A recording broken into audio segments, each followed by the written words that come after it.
Hi friends, Padmas mini കിച്ചണിലേക്ക് എല്ലാവർക്കും ഒരിക്കൽ കൂടി സ്വാഗതം. 2 ഇൻഗ്രീഡിയൻസ് ഉണ്ട്. വളരെ എളുപ്പത്തിൽ തയ്യാറാക്കാവുന്ന, എത്ര കുടിച്ചാലും മതിവരാത്ത സൂപ്പർ ടേസ്റ്റിയായ പൈനാപ്പിൾ മിൽക്ക് ഷേക്കാണ് ഞാനിന്ന് നിങ്ങൾക്കായി തയ്യാറാക്കുന്നത്.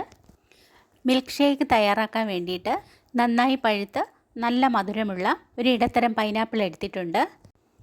ഇനി നമുക്ക് മുള്ള് മാറ്റി കട്ട് ചെയ്തെടുക്കാം. ഞാനിതുപോലെ വട്ടത്തിലരിഞ്ഞ് ഇതുപോലെ തൊലി കളഞ്ഞാണ് കട്ട് ചെയ്തെടുക്കുന്നത്.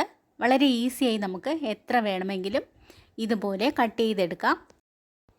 ഈ സമയം നിങ്ങൾ എൻ്റെ ചാനൽ ആദ്യമായിട്ടാണ് കാണുന്നതെങ്കിൽ ഒന്ന് സബ്സ്ക്രൈബ് ചെയ്യണേ. ഫ്രണ്ട്സിന് റിലേറ്റീവ്സിന് ഷെയർ ചെയ്യാനും മറക്കരുതേ. ഇനിയും സബ്സ്ക്രൈബ് ചെയ്യാത്തവരുണ്ടെങ്കിലും ഒന്ന് സബ്സ്ക്രൈബ് ചെയ്യണേ. പൈനാപ്പിൾ കട്ട് ചെയ്ത് ഒരു ബൗളിൽ എടുത്തിട്ടുണ്ട്. പൈനാപ്പിളിലുള്ള മുള്ളെല്ലാം കളഞ്ഞിട്ടാണ് ഞാൻ എടുത്തത്. മിൽക്ക് ഷേക്കിന് വേണ്ടി 1/2 ലിറ്റർ പാലെടുത്തു. പാൽ തിളപ്പിച്ച് ചൂട് മാറിയതിന് ശേഷം ഫ്രിഡ്ജിൽ വെച്ച് നന്നായി തണുപ്പിച്ചെടുത്തിട്ടുണ്ട്. ഇത് 3 സ്പൂൺ ഷുഗറാണ്.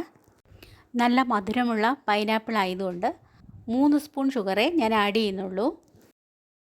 ഇനി ഒരു വലിയ ജാറിലേക്ക് കട്ട് ചെയ്തെടുത്ത പൈനാപ്പിൾ ആഡ് ചെയ്യാം.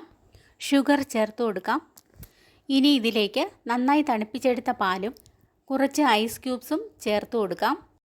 മധുരം കുറച്ചുകൂടി ആവശ്യമുള്ളവർക്ക് നിങ്ങളുടെ ആവശ്യത്തിനനുസരിച്ച് ഷുഗർ ആഡ് ചെയ്ത് കൊടുക്കാം. ഇനി നന്നായി ബ്ലെൻഡ് ചെയ്തെടുക്കാം.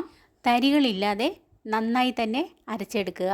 ചുട്ടുപൊള്ളുന്ന ഈ വേനൽക്കാലത്ത് പൈനാപ്പിൾ കൊണ്ട് ഇതുപോലൊരു മിൽക്ക് ഷേക്ക് നിങ്ങൾ ഉണ്ടാക്കി കുടിച്ചു നോക്കൂ. ശരീരവും മനസ്സും തണുപ്പിക്കുന്ന ഈ പൈനാപ്പിൾ മിൽക്ക് ഷേക്ക് നിങ്ങൾക്ക് തീർച്ചയായും ഇഷ്ടമാകും. കുട്ടികൾക്കൊക്കെ വളരെ ഇഷ്ടമാകും. കണ്ടോ, നന്നായി അരഞ്ഞ് നല്ലൊരു മിൽക്ക് ഷേക്ക് ആയിട്ടുണ്ട്. നിങ്ങൾ ഇതുപോലെ ഒരു പൈനാപ്പിൾ മിൽക്ക് ഷേക്ക് ഉണ്ടാക്കി കഴിച്ചു നോക്കൂ. വീണ്ടും വീണ്ടും കഴിക്കാൻ തോന്നും. ഇനി നമുക്ക് സർവിങ് ഗ്ലാസ്സിലേക്ക് മാറ്റാം. ആദ്യം കുറച്ച് ഐസ് ക്യൂബ്സ് ഗ്ലാസ്സിലേക്ക് ഇട്ട് കൊടുക്കാം. ഇനി ഇതിലേക്ക് മിൽക്ക് ഷേക്ക് ഒഴിച്ചു കൊടുക്കാം. പൈനാപ്പിളിൽ ധാരാളം ഗുണങ്ങൾ അടങ്ങിയിട്ടുണ്ട്. ദഹനത്തിനും ശരീരഭാരം കുറയ്ക്കാനും പ്രതിരോധശേഷി വർദ്ധിപ്പിക്കാനും വളരെ ഉത്തമമാണ്. ഇതിലടങ്ങിയിരിക്കുന്ന ബ്രോമലൈൻ വീക്കം, നീര്, വേദന എന്നിവ കുറയ്ക്കാൻ സഹായിക്കുന്നു. നിങ്ങളിത് ഉണ്ടാക്കി കഴിച്ചിട്ട് ഫീഡ്ബാക്ക് അറിയിക്കാൻ മറക്കരുതേ. ചെറിയ പൈനാപ്പിൾ കഷ്ണങ്ങൾ കൊണ്ട് ഞാനൊന്ന് ഡെക്കറേറ്റ് ചെയ്യുന്നുണ്ട്. കാണാൻ നല്ല ഭംഗിയല്ലേ? അതുപോലെ തന്നെ അതിൻ്റെ ടേസ്റ്റും സൂപ്പറാണ്. എൻ്റെ ഈ വീഡിയോ നിങ്ങൾക്ക് ഇഷ്ടമായോ? ഇഷ്ടമായെങ്കിൽ സബ്സ്ക്രൈബ്, ഷെയർ, ലൈക്ക്, കമൻറ്റ് എന്നിവ ചെയ്യണേ. ബെൽ ബട്ടൺ കൂടി ക്ലിക്ക് ചെയ്യണേ.